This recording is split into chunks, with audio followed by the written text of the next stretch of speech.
अगर आज से तुम लोग ऐसा करोगे ना तो खुदावंद आपको बहुत ब्लेस करेगा। क्यों? क्योंकि उसका वायदा है। ये मनुष्य नहीं कहता, ये पवित्र शास्त्र बताता है। दो गुना क्यों?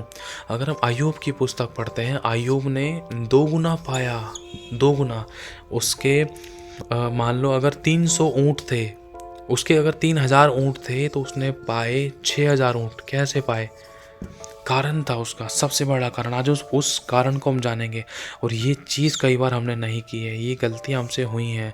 हमने, हो सकता है हमारा किसी ने ब्लेसिंग चुरा ली हो, चंगाई चली गई हो, आशीष चली गई हो, बरकत चली गई हो, छुटकारा चला गया हो, या सामर्थ्य या अभिषेक या ताकत या अनुग्रह कुछ भी था।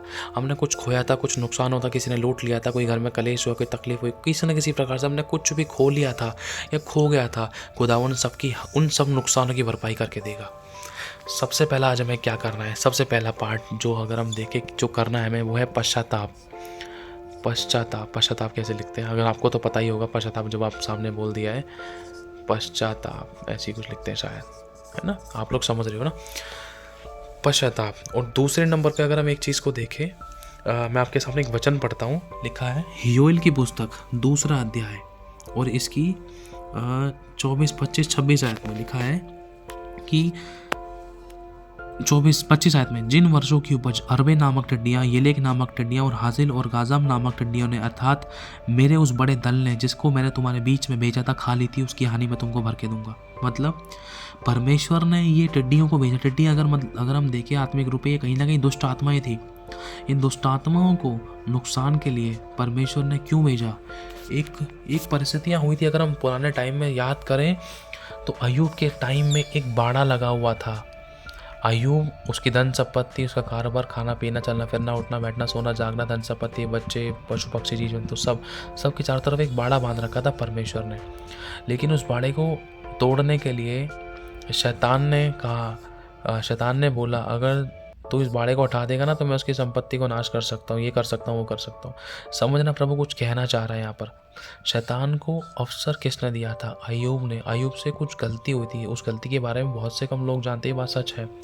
प्रभु के एक दास ने भी बताई थी इस बात को लेकर कि अय्यूब से जो गलती, चलो उस मैटर के बाद में हम बाद में जानेंगे, लेकिन मेन चीज़ ये है, अय्यूब से जो गलती हुई थी इसको शॉर्ट में बताया जा रहा है कि अय्यूब अपने बच्चों को शिक्षा देने के प्रति ना कहीं वो थोड़ा सा उससे कुछ ऐसी मिस्टेक्स हुई थी जिसमें वो अपने बच्चों को सही शिक्षा नहीं दे सका, जिसके कारण उसकी पत्नी तो बच गई लेकिन उसके बच्चे नाश हो गए थे। प्रभु चाहता तो उसके बच्चों को भी बचा सकता था, पत्नी को जब बचाया तो एक रीज़न था, समझना। क्योंकि बच्चों का व्यवहार, बच्चों की संगति, बच्चों का खान पान बहुत डिफरेंट होता जा रहा था और बहुत सी चीज़ें अय्यूब जानता था।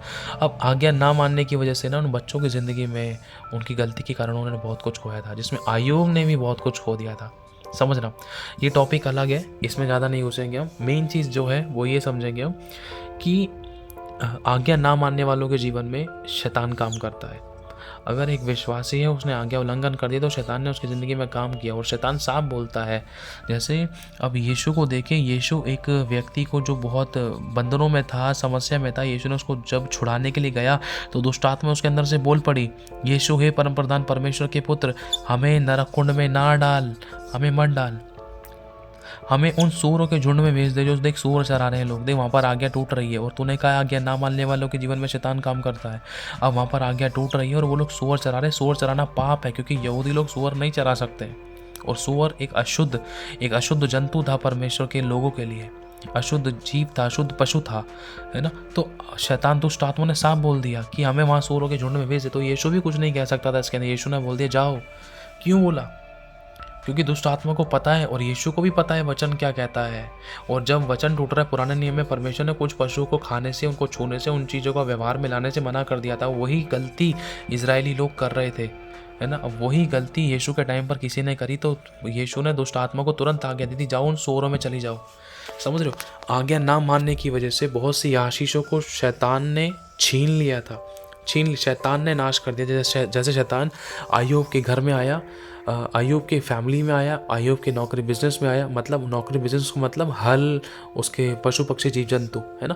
नौकरी बिजनेस का, उसका धंधा रोजगार, मतलब जो भी समझ सकते हैं। शॉर्ट में अगर हम देखें इनको, कम से कम समय में अगर हम जाने, शैतान ने उसका सब कुछ नाश कर दिया था। 5 मिनट पहले आया, प्रभु अय्यूब मैं तो वहाँ पर अपने भेड़ बकरियों को चरा था, देख ऐसा हुआ कि भेड़ बकरियां मर गई, ये समस्या। फिर उसके बाद दूसरा आता है, देख ऐसा हुआ वहाँ पर वो युद्ध करने के लिए आए थे, तेरे बच्चे मारे गए, ऐसा हुआ वहाँ से वो छत गिर गई, सारे के सारे उसमें मर गए, ऐसा हुआ तेरे ऊँट वहाँ में ऐसे मारे गए, ऐसा हुआ ये मारे गए। एक के बाद एक न्यूज़ उसको मिली जा रही थी। कारण था क्योंकि अब आज्ञा ना मानने वालों के जीवन में शैतान काम करता है, उसे एक आज्ञा टूटी थी वो। अगर हम मेन चीज़ इस बात को ध्यान से समझे, जैसे ही एक व्यक्ति पहले नंबर का काम करता है, पश्चाताप करता है अपने और अपने लोगों के बिहाफ पर। क्योंकि अगर हम पुराने नियम में पढ़ते हैं, अकान के पाप के कारण, एक के पाप के कारण पूरी मंडली के ऊपर विपत्ति और समस्या आई थी। शायद पता नहीं श्राप आया था, क्या आया था, लेकिन बहुत तगड़ी समस्या आई थी एक की वजह से। और मैं हकीकत बता रहा हूँ मेरे भाई और बहनों, एक सच्ची गवाही है। मैं एक उस पुस्तक पढ़ रहा था, उस पुस्तक के अंदर लिखा था, प्रभु के एक दास आहें भर भर कर लगभग 1-1.25 घंटे से वो प्रार्थना कर रहे थे एक बीमार इंसान के लिए। बहुत ख़तरनाक सिचुएशन थी उसकी, वो बेड पर था और उस घर में कुछ लोग भी थे शायद। अब जब वो आहें भर भर कर प्रभु से हाथ उठाकर प्रार्थना कर रहे थे परमेश्वर से, तो उन्होंने इस चीज़ को फील किया कि 5 बार परमेश्वर की सामर्थ धरती पर उतरी उसको चंगा करने के लिए, लेकिन वो चंगा नहीं हो सका। बिना चंगा किए वो 5 बार सामर्थ वापस ऊपर चली गई। और उस व्यक्ति का रिश्ता परमेश्वर के साथ बहुत अच्छा रहा है ना। अब लेकिन जैसे ही इस व्यक्ति को परमेश्वर की आत्मा ने मन में डाला होगा कि हाँ, इस व्यक्ति ने प्रभु से ये प्रार्थना करी, प्रभु ये चंगा क्यों नहीं हो पा रहा, कारण बता। आहें भर भर कर खुदा का दास रो रो कर प्रार्थना कर रहा है, प्रभु उसको चंगा कर दे। लेकिन जैसे ही इसने बोला, प्रभु अगर यहाँ पर किसी एक के भी पाप की वजह से ये चंगा नहीं हो पा रहा है, तो उन सब के पाप क्षमा हो। जैसी क्षमा मांगी, तुरंत सामर्थ उतरी और वो चंगा हो गया। और उसकी मुर्दा परिस्थिति जीवित हो गई। वो बीमारी उसकी चंगाई बदल गई, श्राप टूट गए, बंधन टूट गए, सारी समस्या उसकी खत्म हो गई, शरीर पूरी तरीके से भला चंगा हो गया, खाने पीने लगा वो। इस बात को ध्यान से समझने की ज़रूरत है। अगर याईर के घर पे जब यीशु मसीह गया था, तो 12 के 12 चेलों को वो लेकर घर में नहीं घुस गया। वहाँ के कुछ लोग, यीशु ने कहा सबको बाहर कर दो। और यीशु भी पतरस, याकूब और यूहन्ना को, शायद 2-3 चेलों को लेकर गया होगा। याईर की बेटी लेटी थी वहाँ पर, याईर था। ये गिने चुने 4-5 लोग थे बस, लगभग 5-6 लोग थे बस, इससे ज़्यादा नहीं थे। बाकी सारे बाहर थे, ताकि किसी के अविश्वास की वजह से ना वो चमत्कार होना रुक ना जाए। समझने की ज़रूरत है, ये बहुत मेन चीज़ है, ये बहुत इम्पॉर्टेंट है। क्योंकि एक अविश्वासी की वजह से, एक की वजह से ना वो ब्लेसिंग, वो चमत्कार रुक सकता था, एक की वजह से। अब तो आज ज़रूरत है कि प्रभु मेरे पाप की वजह से अगर कोई मेरी आशीष रुकी हुई है, तो प्रभु मेरे पाप क्षमा कर। मेरे माता पिता, मेरी फैमिली, मेरे घराने, मेरी पत्नी, मेरे बच्चे, मेरे परिवार लोग, सभी के ब्याह पर क्षमा चाहता हूँ। अगर मेरी किसी पाप की वजह से किसी की कोई आशीष रुकी है, प्रभु मेरे पाप क्षमा कर दे, उनकी आशीष खोल दे। अगर किसी के पाप की वजह से अगर मेरी आशीष रुकी हुई है, उनके भी पाप क्षमा कर दे, मेरी आशीष खोल दे। मैं पश्चाताप करता हूँ अपने लोगों के ब्याह पर, जैसे डैनियल ने किया था। अगर हम डैनियल के बारे में पढ़ते हैं, डैनियल ने भी पश्चाताप किया था। किसके बारे में? डैनियल ने पूरे अपने लोगों के, अपनी मंडली, अपने वहाँ के सभी लोगों के विषय में पश्चाताप किया था। डैनियल ने कहा था, परमेश्वर हमने दुष्टता करी, अनाज्ञाकारिता करी, हमने तेरे वचन की अधीनता में नहीं रहे, और हमने तेरी विधियों को तोड़ा, और हमने अनाज्ञाकारिता करी, हमने तेरी चेतावनी को, विधियों को नहीं माना, तेरी आज्ञाओं को नहीं माना, तेरे लोगों की हमने प्रतीति नहीं करी, तेरी बात को नहीं माना, तेरे दासों के अधीन नहीं रहे, वरन बहुत सारे पापों को अपने मुंह से बोल बोल कर अंगीकार किया। जैसे ही पश्चाताप किया, सच बता रहा हूँ, आमीन भी नहीं बोला होगा, उससे पहले उनका उत्तर आना शुरू हो गया। डैनियल का तुरंत परमेश्वर की आत्मा ने काम किया। देखो मैं आपके सामने पढ़ता हूँ, डैनियल 9 अध्याय हम पढ़ सकते हैं, इसकी 3री आयत से। तब मैंने अपना मुख प्रभु की ओर करके गिड़गिड़ाहट के साथ प्रार्थना करने लगा और उपवास करके टाट पहनकर राख में बैठकर वरदान मांगने लगा। मैंने अपने परमेश्वर यहोवा से इस प्रकार प्रार्थना की और पाप का अंगीकार किया, हे प्रभु, तू महान और भय योग्य परमेश्वर है, जो अपने प्रेम रखने वाले, आज्ञा मानने वालों के साथ अपनी वाचों को पूरा करता है और करुणा करता रहता है। हम लोगों ने तो पाप किया, देखो पाप का अंगीकार कर रहा है डैनियल, हम लोगों ने तो पाप किया, कुटिलता की, दुष्टता दिखाई, बलवा किया और तेरी आज्ञाओं को और नियमों को तोड़ दिया। तेरे दास जो नबी लोग हैं, हमारे जो राजा है, हाकिम है, पूर्वजों और सब साधारण लोगों से तेरे नाम से जो जिनके द्वारा तू बातें करता था, उनकी हमने नहीं सुनी। और हे प्रभु, तू धर्मी है, परंतु हम लोगों को आज के दिन लज्जित होना पड़ता है। मतलब डैनियल ने अपने सभी पापों का, अपने सभी लोगों के बिहाफ पर पश्चाताप किया। जैसे ही पश्चाताप किया, पश्चाताप करने के बाद में अगर हम आगे पढ़ते हैं, परंतु यद्यपि हम अपने परमेश्वर प्रभु से फिर गए तो भी तू दया सागर है और क्षमा की खान है प्रभु। हम तो अपने परमेश्वर यहोवा की शिक्षा सुनने पर भी उस पर नहीं चले जो उसने अपने दास नबियों से हमको सुनाई थी।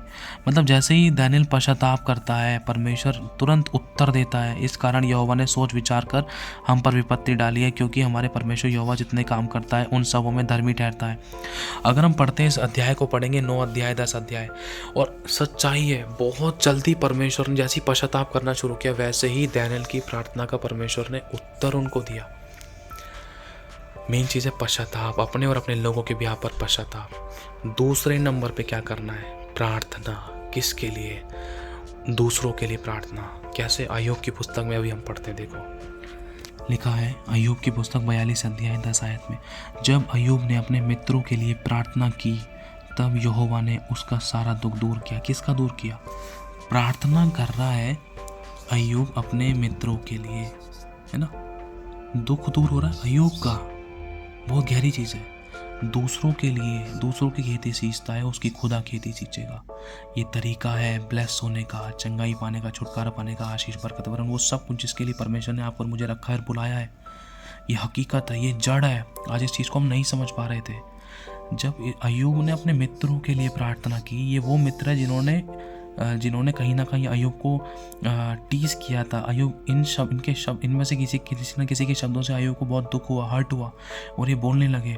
बहुत कुछ ऐसी बातें हुई। अगर हम पढ़ेंगे बीच में 1 से लेकर 40 अध्याय के बीच में कहीं ना कहीं बहुत सी ऐसी बातें पढ़ते हैं। अय्यूब के किसी मित्र ने कुछ कह दिया, अरे अपने परमेश्वर को कोस, ऐसा कर वैसा कर, तू तो ये करता था, तू तो वो करता, तेरे परमेश्वर ने ऐसा क्यों किया। बहुत सी बातें इसको हर्ट किया, लेकिन फिर भी अय्यूब ने अपने शत्रुओं से प्रेम किया। अय्यूब ने इनको अपना शत्रु नहीं माना, लेकिन कहीं ना कहीं ये जो परिस्थिति हालात इनके बीच में हो रहे थे, वो कहीं शत्रु वाले नजर आ रहे थे, लेकिन फिर भी अय्यूब ने इनको अपना शत्रु नहीं माना था। लेकिन अय्यूब ने अपनी तरफ से इनको माफ़ किया, प्रेम किया, क्षमा किया, दया किया। खासकर इनके लिए क्या की? प्रार्थना की। जैसे ही अय्यूब ने अपने मित्रों के लिए प्रार्थना की, इसलिए प्रभु ने कहा है शत्रुओं से प्रेम करो, सताने वालों के लिए प्रार्थना करो। मतलब इन अय्यूब के जो मित्र थे, 1 2 3 4 5 जो भी मित्र थे, इन्होंने अय्यूब को सताया था और अय्यूब ने सताने वालों के लिए प्रार्थना की। लिखा है जैसे यीशु ने कहा था, हे पिता इन्हें क्षमा कर। जब यीशु को क्रूस पर चढ़ाया गया था, यीशु ने कहा था, हे पिता ने सबको क्षमा कर दे, नहीं जानते क्या कर रहे हैं। और उस क्षमा की वजह से मेरे भाइयों और बहनों, बहुत वो क्षमा एक है ना, एक खतरनाक हथियार है। ध्यान रखना, माफ़ करना आसान नहीं है, हर कोई माफ़ नहीं कर सकता है। अगर आपके अंदर सच में यीशु का प्यार है ना, तो आप माफ़ करने में समय नहीं लगाएंगे, माफ़ी मांगने में टाइम नहीं लगाएंगे। समझ रहे हो? अपने और अपने लोगों के ब्याह पर अगर हम ध्यान से देखें, लिखा है जब अय्यूब ने अपने मित्रों के लिए प्रार्थना की तब यहोवा ने उसका सारा दुख दूर किया, और जितना अय्यूब के पास पहले था उसका 2 गुना यहोवा ने उसे दे दिया। हालेलुया! कितनी बड़ी बात है। अय्यूब ने प्रार्थना की है, अय्यूब ने प्रार्थना की अपने मित्रों के लिए। 1 2 3 4 5 जो भी मित्र थे उसके, अय्यूब ने प्रार्थना की मित्रों के लिए। ब्लेस होने चाहिए थे मित्र, लेकिन परमेश्वर ने अय्यूब को ब्लेस किया, इसका सारा दुख दूर किया। जितना इसने खोया था उसका 2 गुना। जैसे कि बताया था ना आपको, अगर आप चाहते हो कि 2 गुना आशीष पाओ, तो 2 गुना आशीष पाने के लिए क्या करना है? पहला काम है पश्चाताप, दूसरे नंबर पे है प्रार्थना। किसके लिए? उनके लिए जिन्होंने आपको सताया है, जिन्होंने टीस किया, जिनके आप तोड़े गए हो। पहला काम है पश्चाताप। मैं ऐसे लिख देता हूँ एक बार, पश्चाताप, शायद ऐसे लिखते ना, हाँ। दूसरा काम है प्रार्थना, क्योंकि यीशु की भी यही आज्ञा है, सताने वालों के लिए प्रार्थना करो। जो तुम्हें श्राप देते तुम उनको आशीष दो, प्रार्थना में उनको आशीष दो। जो तुम्हें सताते हैं उनके लिए दुआएं करो, बंदगियां करो, उपवास में आओ। प्रार्थना की थी अय्यूब ने अपने सताने वाले मित्रों के लिए। परमेश्वर ने इसको आशीष दी, इसकी बीमारी को चंगा किया, और उसने जो खोया था, जो भी कुछ भी खोया था इसने, उसका 2 गुना परमेश्वर ने इसको 2 गुना ब्लेसिंग, सोचो समझ से बढ़कर, जो उसने कभी सोची भी नहीं थी कि मुझे इतना भी ब्लेस करेगा परमेश्वर। 2 गुना परमेश्वर ने इसको लौटा दिया। हालेलुया! सबसे जो मेन तरीका है, पहला पश्चाताप, माफ़ी मांग कर अपने लोगों के ब्याह पर, अपने ब्याह पर, अपने घराने के ब्याह पर। देखो परफेक्ट हम भी नहीं हैं, हम भी 100 में से 100 नहीं पा लिए कि हाँ भाई हम सिद्ध है, तब हम एक दूसरे के ऊपर उंगली उठा सकते हो। नहीं भाई, अगर मैं एक के ऊपर उंगली उठा रहा हूँ, अगर वचन के चश्मे से अगर मेरे व्यवहार को नापा जाए ना, तो सब सामने वाले से ज़्यादा मैं दोषी ठहर सकता था 100%। समझ रहे हो? अगर प्रभु के वचन से अगर परमेश्वर आज हमें परखने के लिए आए ना, तो हम खड़े नहीं रह सकते थे। समझ रहे हो? आज प्रभु में करेक्ट करना चाह रहा है, सिखलाना चाह रहा है। इसलिए जो दूसरों के लिए गड्ढा खोदता है, वो खुद उसी में गिर जाता है। समझ रहे हो? बहाने बनते हैं। इसलिए जो दूसरों की बुराई खोजता है, उसी में बुराई आ पड़ती है। भला क्या है? एक दूसरे के लिए प्रार्थना करना, धन्यवाद करना है, प्रभु धन्यवाद इस व्यक्ति के लिए इसने मुझे सताया, धन्यवाद इस व्यक्ति के लिए इसने मुझे तड़पाया, धन्यवाद इसने दोष लगाया, बुराई की, कमी निकाली, निंदा की, चुगली की, लूटा, परखा, आंसू का कारण बना, समस्या दी या नुकसान उठाया, मतलब बहुत कुछ। प्रभु इन लोगों ने मेरे साथ ऐसा व्यवहार किया, लेकिन आपको क्या करनी है इन सब के लिए? प्रार्थना। यही तो मेन चीज़ है। यही प्रार्थना इन सभी लोगों को, इन परिस्थिति को, हालातों को बदल देगी, विरोधियों को फेवर में करेगी, शत्रु के कठोर हृदय को नम्र कर देगी, आपको आशीषित करेगी। ये लोग सोचने विचारने में मजबूर हो जाएंगे कि तेरी ज़िंदगी कैसे बदल गई, तो आशीषित कैसे हो गई, तो रोती तो समस्या में थी। एक टाइम आएगा, यशाया 60:14 वो पूरा करेगा खुदावंद आपकी ज़िंदगी में। क्या तुझे दुख देने वालों की संतानें भी तेरे पास सर झुका कर आएगी, और यहोवा के काम को, मतलब जो परमेश्वर ने काम किया उस विषय में, वो सरेंडर करेंगे अपने आप को, उनकी संतानें भी सर झुकाई आएंगी। वो कहेंगी भाई मेरे लिए भी प्रार्थना कर, भाई मेरे लिए प्रार्थना कर। ये वचन पूरा होगा। और जब परमेश्वर से आप प्रार्थना करोगे अपने शत्रुओं के लिए, क्योंकि देखो अगर हमारी ज़िंदगी में सब कुछ सही होता, अच्छी आशीष, बरकत, कोई दुख नहीं, कोई बीमारी नहीं, कोई रोग नहीं, कोई घटी नहीं, कोई आंसू नहीं, कोई समस्या नहीं, कोई श्राप नहीं, सब कुछ अच्छा होता, तो हम खुदा को क्या अच्छे से जान पाते, पुकार पाते, समझ पाते, उसके अनुसार चल पाते, उसके दिल को जान पाते, और क्या किसी से प्रेम कर पाते जैसे खुदा ने हमसे किया? नहीं। हमारी ज़िंदगी में जब सताव आया ना, दुनिया भर का सताव आया, तब हम यीशु के पास आए हैं। इस बात को समझना, इस बात को मत भूलना। तब हम यीशु के पास आते हैं, तब हम चर्च में आते हैं, हमें पता चला कि यीशु में आशीष देता है, हमें पता चला कि कोई कहता है कि मत डर, मैं तेरे साथ हूँ, कोई कहता है कि मैं तेरे आंसू को पोंछूंगा, कोई कहता है मैं तुझे चंगा करूँ, मैं तुझे आशीष दूंगा, बरकत दूंगा, तुझे छुड़ाऊंगा, तुझे बचाऊंगा, तुझे सीने से लगाऊंगा। कोई है, हमें पता है। और हम क्यों आते हैं? क्योंकि यीशु के अलावा कोई और सीने से लगाने वाला नहीं है जो सच्चा है। यीशु देकर कभी सुनाता नहीं है।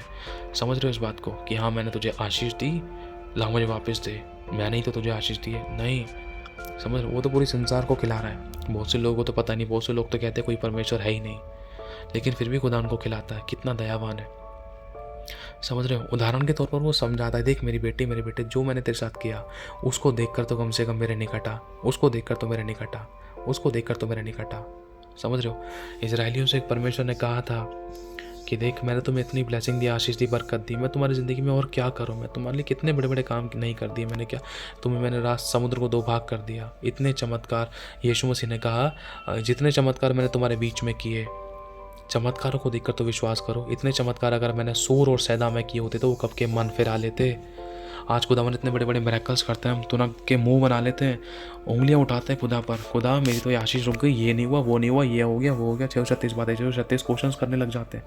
खुदा को ये बात बिल्कुल भी अच्छी नहीं लगती है। कई बार खुदा में हर परिस्थिति में रहना सिखाता है। कई बार उतार चढ़ाव आते हैं, समझ रहे हो इस बात को, आते हैं, होते हैं, लेकिन उसमें हमें परमेश्वर जय दिलाता है, स्थिर करता है, मजबूत करता है। उसमें बना कौन रहता है? एलिया के टाइम पर रोटी सब्जी का कोई इंतजाम नहीं था, एलिया अकेला था, वो चाहता तो लड़ सकता था, प्रभु मैं तो तेरा नबी हूँ, तूने मुझे खाना क्यों नहीं दिया? लेकिन वो नम्र और दीन रहा, चुप लगाया उसने। परमेश्वर ने उसको आशीष दी, उसको रोटी दी, उसको ब्लेस किया, कौओं के द्वारा से कितनी बढ़िया डिलीवरी कराई। समझ रहे हो?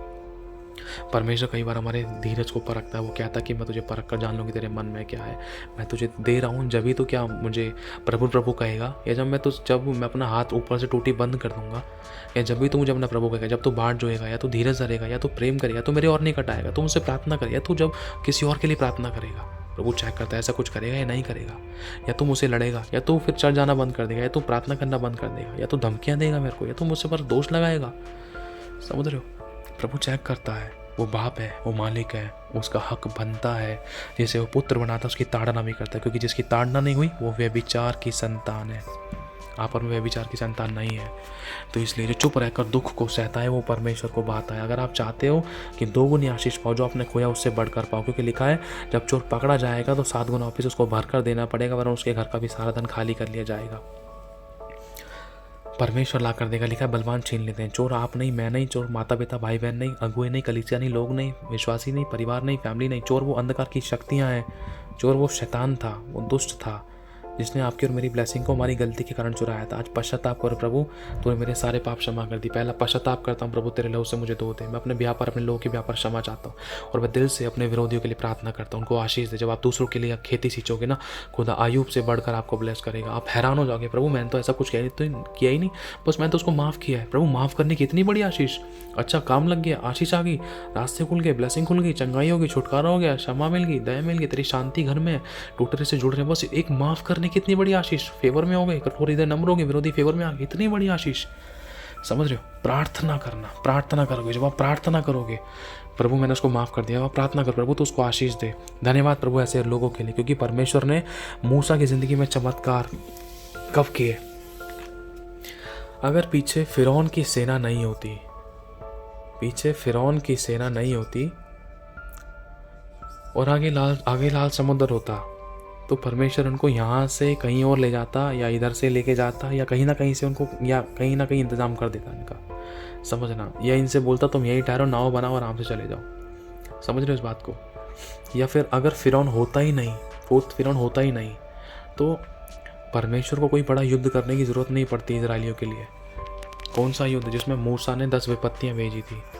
अब फिरौन था तभी तो 10 विपत्तियों वाला चमत्कार हुआ। फिरौन था तभी तो समुद्र को 2 भाग किया गया, क्योंकि फिरौन पीछे था, अपने लोगों को बचाना था। एक विरोधी को भी कई बार, वो विरोधी कोई भी हो सकता है, वो वाला विरोधी नहीं जो हमें जान से ख़त्म करे, नहीं, ऐसा कोई विरोधी नहीं।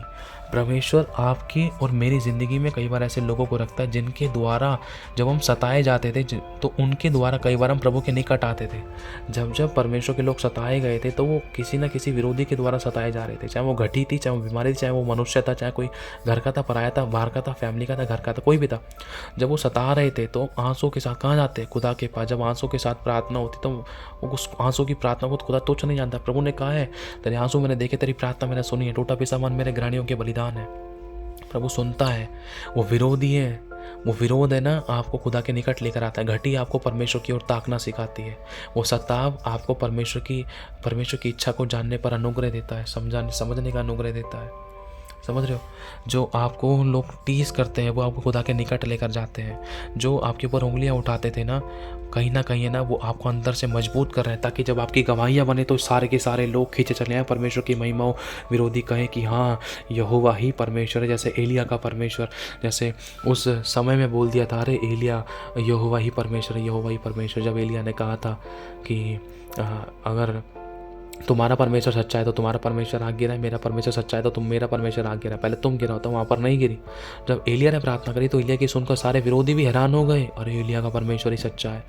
जब आपका परमेश्वर आपकी ज़िंदगी में चमत्कार करेगा, भले ही अभी नज़र नहीं आ रहा है, लेकिन धीरे ज़रूर आपको लगता है कि प्रभु काम नहीं कर रहा, आपको महसूस होता है कि प्रभु काम नहीं कर रहा, आपको दिखाई देता है कि प्रभु काम नहीं कर रहा, लेकिन ये हमारे सोच पर डिपेंड नहीं है। इन परिस्थिति में प्रभु काम करता है, प्रभु काम करता है, प्रभु काम करता है। हालेलुया। देखने में वाइट बोर्ड कैसा लग रहा है, लेकिन मैं विश्वास करता हूँ अगर इसको हमने पूरा देख लिया ना वीडियो, तो प्रभु हम सच में हमसे बात की है। इसलिए तो प्रभु सबसे पहले हमसे चाहता है कि हम क्या करें? रिपेंट करें। सबसे पहला काम है पश्चाताप। दूसरा काम क्या है? प्रार्थना। पूरे नम्रता से, दीनता से, सबको माफ़ करके प्रार्थना करें। धन्यवाद इस विरोध के लिए, धन्यवाद ऐसे माँ बाप के लिए, धन्यवाद ऐसे भाई बहन, धन्यवाद ऐसी पत्नी के लिए, या जिस किसी को भी तूने मेरी ज़िंदगी में इस्तेमाल किया मुझे तेरे और निकट लाने के लिए, प्रभु उनके लिए धन्यवाद। ये बुरे नहीं है। जिस दिन ये तेरे प्रेम का, जिसमें दिन प्यार का स्वाद चख लेंगे ना खुदावन, उस दिन ये जान लेंगे कि हाँ सच्चा परमेश्वर तू ही है और मुझे कैसे चलना है। हालेलुया। परमेश्वर के वचन में लिखा, हमारी लड़ाई किसी मांस और लहू से नहीं है। परमेश्वर किसी न किसी व्यक्ति को आपके और मेरी ज़िंदगी में रखता है, जिसके द्वारा हमें कहीं ना कहीं सताया जा रहा था। अगर सताव आ रहा था तो इसका मतलब हम धन्य हैं कि हम परमेश्वर की ओर निकट आ रहे हैं। धन्यवाद उन सतावों के लिए कि खुदा तेरे हमको हम जान पा रहे हैं, तेरे को महसूस कर पाते हैं, तेरी उपस्थिति में चल पाते हैं। अगर खुदावन वो सताव नहीं आता ना, तो हम तेरे पास नहीं आते, खो चुके होते। हम आनंद संसार की अभिलाषाओं में, आनंद में, चकाचौंध में हम कहीं ना कहीं नाश हो सकते थे। एक मेन चीज़ है, ध्यान से सुनना, इसके बाद हम फिर ऑफ करते हैं। एक विश्वासी ने प्रभु से पूछा, परमेश्वर प्रभु तो हमें उद्धार, चंगाई, आशीष, बरकत, क्षमा, शांति, वरदान, दान सब कुछ एक बार में हमें क्यों नहीं दे देता, ताकि हम सब कुछ अच्छे तरीके से करें। और ऐसे करें वैसे करें, इसने दिमाग लगा के पूछ लिया। तो पता है प्रभु ने इस व्यक्ति से क्या कहा, मेरे बच्चे आज है ना, अगर हम ध्यान से देखें, बहुत बार एक विश्वासी कई बार ऐसा भी करता है, अरे यीशु चंगा करता है, अच्छा मेरे लिए प्रार्थना करा दो, मैं चंगा हो जाऊंगा, चर्च आऊँगा। चंगा हो गया, यीशु के नाम से प्रार्थना हुई। यीशु कौन, तू कौन और मैं कौन, अपने देवताओं में, अपने भाई बहनों में, अपने घर परिवार में इतना बिजी हो गए कि यीशु कौन जानते ही नहीं है। चंगाई पाइए यीशु से, आशीष पाइए यीशु से, काम धंधा नौकरी बिजनेस पाइए यीशु से, लेकिन यीशु को ही भूल गए। समझ रहे हो, कई बार पाने के बाद भी। तो प्रभु यहाँ पर इस व्यक्ति से कहता है, मेरे बच्चे मैं सब कुछ, ये सारी चीज़ें तेरे को, ये उद्धार, ये वर्ग, मतलब वो सारी ब्लेसिंग्स है, वो सारी आशीष है जो एक उद्धार पाए हुए व्यक्ति को मिलती है। समझ रहे हो, वो सारी की सारी आशीष है, मैं तेरे को एक बार में तुझे क्यों नहीं दे देता। इसका सबसे बड़ा कारण है, अगर मैं तुझे सब कुछ एक बार में दे दूँ ना, तो तू बहुत जल्दी नाश हो सकता था, या बहुत जल्दी मुझसे दूर हो सकता था, बहुत जल्दी कुछ खो सकता था, और बहुत कुछ गलत हो सकता था। समझ रहे हो, अगर परमेश्वर यीशु ने 100 के 100 लोगों को एक बार में सारी चीज़ें 100 के 100 लोगों को दी, तो उसमें शायद इक्का दुक्का ही लोग ऐसे हो सकते हैं जो उसमें आखिरी सांस तक बने रहे विश्वासियों के, इक्का दुक्का। समझ रहे हो इस बात को, ये हकीकत है। कहीं तो उसको खो ना दे, तू अगर संभाल नहीं पाया, क्यों, क्योंकि तू तैयार ही नहीं है। अमीर बाप की औलाद एक बेटा है, उस अमीर बाप ने अपने बेटे को गाड़ी की, उसकी जैगुआर गाड़ी की चाबी दे दी है, अब उसको चलाने नहीं आती, कहीं ना कहीं ठोक दी तो उसने। समझ रहे हो, अब वो जैगुआर गाड़ी आई कैसे है, किस तरीके से उसके बाप ने कमाई है, किस तरीके से उसने मेहनत की है, टाइम लगाया, पैसा लगाया, एनर्जी लगाया, कैसे कैसे काम किया। अगर इन सब चीज़ों को नहीं समझेगा तो किसी गरीब को, उसके दिल को, उसके काम धंधे को, उसके ठेलों को नहीं समझेगा, तुरंत उड़ा मारेगा, तुरंत उंगली पकड़ लेगा, तुरंत उसके सामान को फेंक देगा, तुरंत उसकी निंदा कर देगा, उसकी बुराई कर देगा, तुरंत चलते फिरते भिखारियों को लात मारेगा। क्यों, क्योंकि उसने उस चीज़ को अनुभव नहीं लिया है। और इसकी वजह से ये जो इसने, अगर इसके बाप ने इसको ये सब कुछ दे दिया ना, तो ये अपनी भी ज़िंदगी बर्बाद कर लेगा, अपने धन संपत्ति, अपने सारे लोग, मतलब बहुत कुछ बर्बादी में जा सकता था। बहुत बड़ा कारण है इसके पीछे। हम धन्य हैं, परमेश्वर हमें समय समय पर हमारी ज़िंदगी में बरसाता है, जो जिस समय जिस तरीके से जैसे हमारे लिए ठीक है वो हमारे लिए करता है। हालेलुया। प्रभु आशीष दे आप सभी को, जय मसीह की। प्रभु ने आपसे बात की है तो उस वीडियो को ज़रूर शेयर करें। खुदावंद आप सभी को बरकत दे। यदि कुछ कमी पेशी हुई तो मैं माफ़ी चाहता हूँ। सारी महिमा प्रभु को मिले। Thank you Holi spirit.